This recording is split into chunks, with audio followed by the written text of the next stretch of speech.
Bismillahirrahmanirrahim. Assalamualaikum warahmatullahi wabarakatuh. Perkenalkan, nama saya Muhammad Zaki Al-Ghifari, NPM 19-1375. Di sini saya akan memaparkan materi dari Legal Memorandum untuk ujian akhir semester Hukum Asuransi. Judul dari Legal Memorandum yang akan saya ambil yaitu kesalahan kinerja yang dilakukan oleh perusahaan AJB Bumi Putra 1912 sehingga mengakibatkan gagal bayar serta tanggung jawabnya kepada nasabah pemegang polis. Sebelum saya menjelaskan materi inti, saya akan menjelaskan terlebih dahulu latar belakang dari judul yang saya tulis ini. Semua orang menyadari bahwa dunia penuh dengan ketidakpastian. Ketidakpastian tersebut mengakibatkan adanya resiko antara lain seperti bencana alam, pencurian, kecelakaan, bahkan hingga hilangnya nyawa seseorang, dan lain sebagainya yang menimbulkan kerugian tidak sedikit.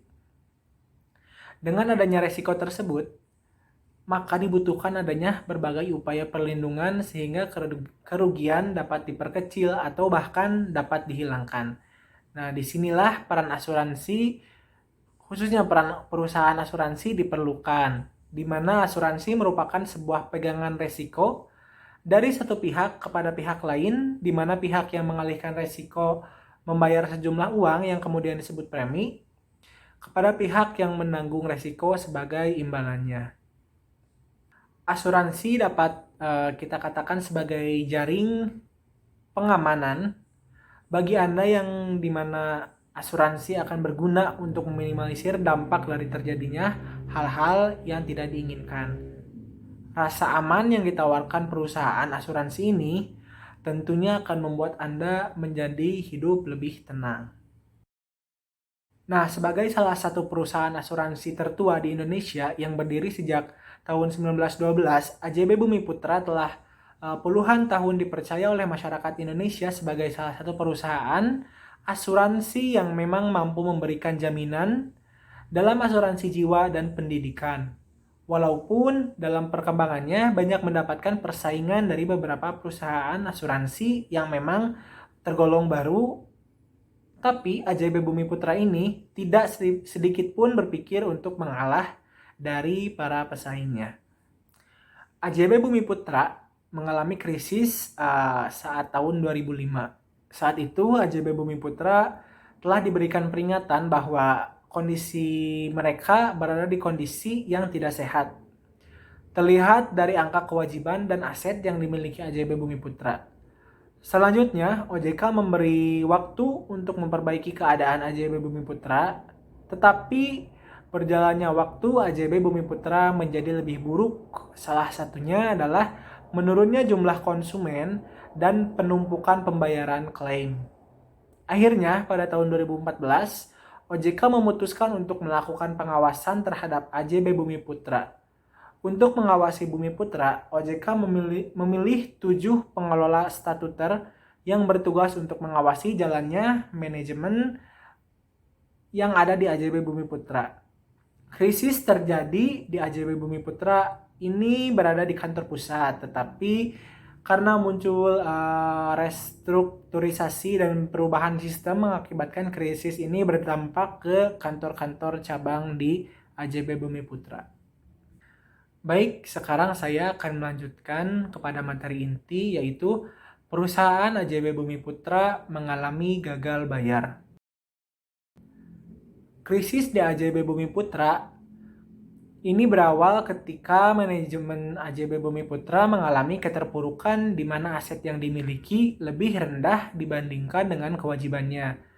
Karena krisis manajemen AJB Bumi Putra itulah Otoritas Jasa Keuangan atau OJK menilai bahwa AJB Bumi Putra tidak sehat.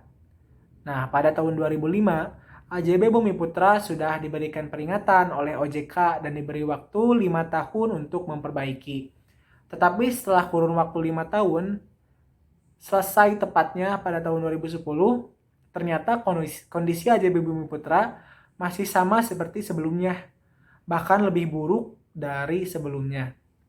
pada tahun 2005 di mana OJK memberikan peringatan berupa teguran untuk memperbaiki manajemennya kepada AJB Bumi Putra, belum ada peraturan atau perundang-undangan yang mengatur tingkat kesehatan perusahaan asuransi yang berbentuk badan hukum usaha bersama atau mutual.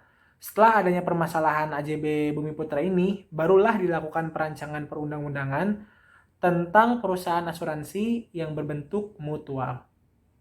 Nah, selain itu juga terjadi karena lemahnya tata kelola, lemahnya pengawasan otoritas jasa keuangan, dan kurangnya pemahaman tentang aset liability management.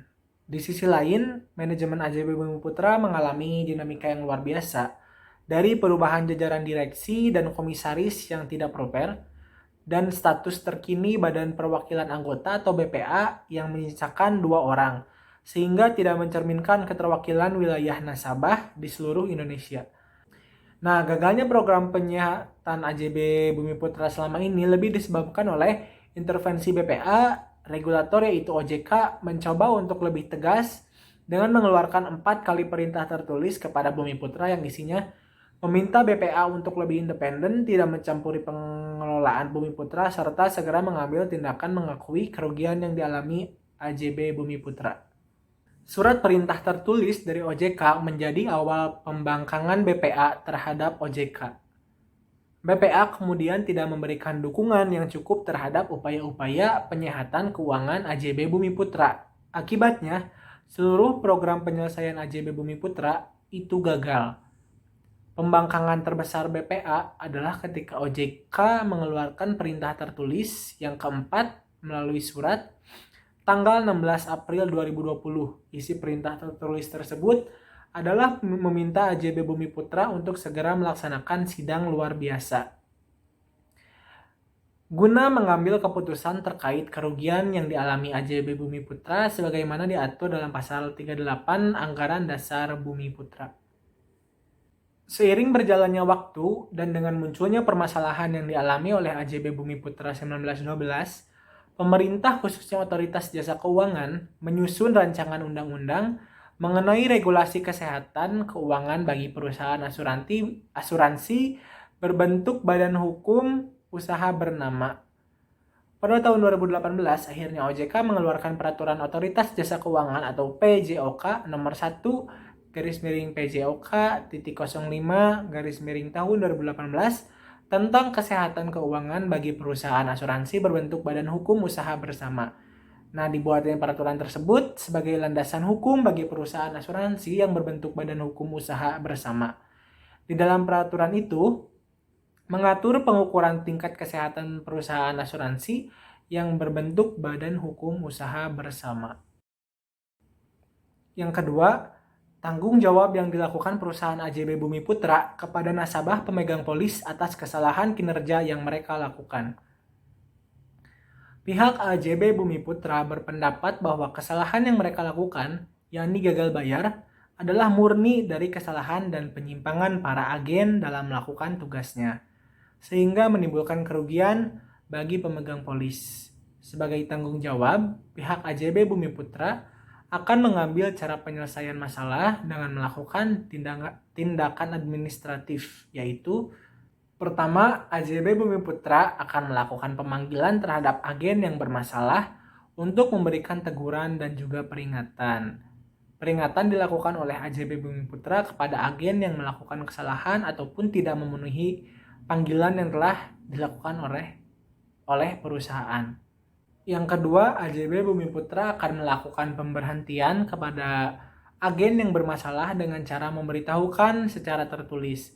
Berkaitan dengan kesalahan agen, maka pemberhentian secara sepihak dapat dilakukan oleh perusahaan apabila tindakan-tindakan berupa teguran maupun peringatan dalam hal musyawarah untuk mufakat tidak dapat tercapai. Tanggung jawab yang diberikan oleh asuransi jiwa bersama Bumi Putra terhadap nasabah sesuai dengan siaran pers asuransi jiwa bersama Bumi Putra yang ditandatangani oleh Dena Khairuddin selaku Direktur SDM tanggal 1 Oktober 2019 tentang komitmen asuransi jiwa bersama Bumi Putra yang menyatakan Sesuai dengan komitmen Badan Perwakilan Anggota BPA bahwa hak pemegang polis tidak perlu khawatir karena asuransi jiwa bersama Bumi Putra terus meningkatkan kualitas layanan dan ingin memberikan pelayanan terbaik bagi pemegang polis, termasuk komitmen dalam menyelesaikan kewajiban kepada pemegang polis atau ahli waris. Implementasi dari kebijakan perusahaan dalam pemenuhan kewajiban kepada pemegang polis adalah dengan melakukan proses penjadwalan pembayaran klaim. Pernyataan di atas merupakan bentuk tanggung jawab asuransi jiwa bersama Bumi Putra yang dilindungi dan diawasi oleh Otoritas Jasa Keuangan. Nah, merujuk dari uraian yang saya paparkan tadi, dapat diartikan bahwa asuransi jiwa bersama Bumi Putra tetap akan bertanggung jawab terhadap para nasabah. Penjadwalan klaim yang dilakukan perusahaan yaitu dengan membuat daftar list nasabah sesuai dengan tanggal nasabah mengajukan klaim penebusan. Daftar list tersebut berurutan dari yang terlebih dahulu mengajukan klaim penebusan sampai dengan seterusnya. Pengajuan klaim penebusan tersebut mengutamakan klaim meninggal dunia dan klaim habis kontrak. Sekarang masuk kepada poin yang ketiga, yaitu perlindungan hukum yang diterima oleh para pemegang polis asuransi dalam penyelesaian klaim atas kasus gagal bayar perusahaan AJB Bumi Putra. Bentuk perlindungan hukum yang diberikan oleh AJB Bumi Putra adalah tetap memenuhi kewajibannya terhadap pemegang polis yang mengalami kerugian dalam hal pengajuan klaim akibat kesalahan agen. Nah, apabila pemegang polis telah melaksanakan kewajibannya untuk membayarkan premi kepada agen, akan tetapi oleh agen yang bersangkutan tidak disetorkan kepada perusahaan, dalam hal ini akan menyalahgunakan premi tersebut, maka ketika terjadi suatu resiko yang mengharuskan pemegang polis atau tertanggung untuk mengajukan klaim, maka apabila terjadi klaim oleh pemegang polis maupun tertanggung, AJB Bumi Putra akan tetap bertanggung jawab untuk memenuhi klaim yang diajukan sepanjang pemegang polis dapat membuktikan telah melakukan kewajibannya untuk membayar premi maupun syarat-syarat lainnya yang telah ditentukan. PJOK nomor 1/07/2013 juga mengatur penyelesaian sengketa yang dinamakan sebagai penyelesaian pengaduan konsumen sebagaimana diatur dalam pasal 39 sebagai berikut. Nomor 1, dalam hal tidak mencapai kesepakatan penyelesaian pengaduan, konsumen dapat melakukan penyelesaian sengketa di luar pengadilan ataupun melalui pengadilan. Nomor 2, penyelesaian sengketa di luar pengadilan sebagaimana dimaksud pada ayat 1 dilakukan melalui lembaga alternatif penyelesaian sengketa. Dan yang terakhir, dalam hal penyelesaian sengketa tidak dilakukan melalui lembaga alternatif penyelesaian sengketa sebagaimana dimaksud pada ayat 2. Konsumen dapat menyampaikan permohonan kepada Otoritas Jasa Keuangan untuk memfasilitasi penyelesaian pengaduan konsumen yang dirugikan oleh pelaku usaha jasa keuangan. Sekarang masuk kepada kesimpulan dari legal memorandum yang saya tulis ini. Nah, kesimpulannya, gagal bayar yang dilakukan oleh perusahaan AJB Bumi Putra adalah karena masalah tata kelola dan insolven sejak lama yang tidak diatasi dengan baik. Selain itu, agen-agen yang bekerja sama dengan perusahaan AJB Bumi Putra banyak yang melakukan kesalahan dalam melaksanakan tugasnya sehingga menimbulkan kerugian bagi pemegang polis. Dengan terjadinya likuiditas, maka mengakibatkan penundaan pembayaran klaim terhadap nasabah. Namun, pihak AJB Bumi Putra akan tetap bertanggung jawab atas hak pemegang polis atau nasabah asuransi dengan melakukan proses penjadwalan ulang pembayaran klaim yang memprioritaskan klaim meninggal dunia dan klaim habis kontrak, agar pembayaran klaim terstruktur dan dapat tepat waktu. Untuk perlindungan hukum terhadap nasabah asuransi lebih banyak diatur dalam POJK nomor 1/7/2013 tentang perlindungan konsumen sektor jasa keuangan. Karena dalam Undang-Undang nomor 40 tahun 2014 tentang perasuransian itu lebih mengatur terhadap perusahaan asuransi atau badan usaha perasuransian, sedangkan perlindungan hukum terhadap pemegang polis dalam undang-undang tersebut belum diatur secara spesifik. Nah, kemudian saran ataupun rekomendasi saya kepada asuransi jiwa Bumi Putra, menurut saya disarankan untuk membuat standar proses klaim dengan tenggang waktu. Kenapa? Sehingga dapat terciptanya kepastian batas waktu proses pembayaran klaim kepada para nasabah. Diharapkan untuk asuransi jiwa bersama Bumi Putra segera mencari solusi atas pembayaran menggunakan sentralisasi klaim agar tidak menghambat proses pembayaran klaim kepada para nasabah. Sementara untuk pemegang polis diharapkan membaca dengan seksama dan memahami jenis produk, isi polis, dan khususnya syarat-syarat untuk mengajukan klaim serta hak dan kewajiban sebagai peserta asuransi. Demikian pemaparan materi dari Legal Memorandum yang saya susun. Mohon maaf apabila ada kesalahan penyampaian materi, kesalahan kata yang saya ucapkan. Terima kasih. Wassalamualaikum warahmatullahi wabarakatuh.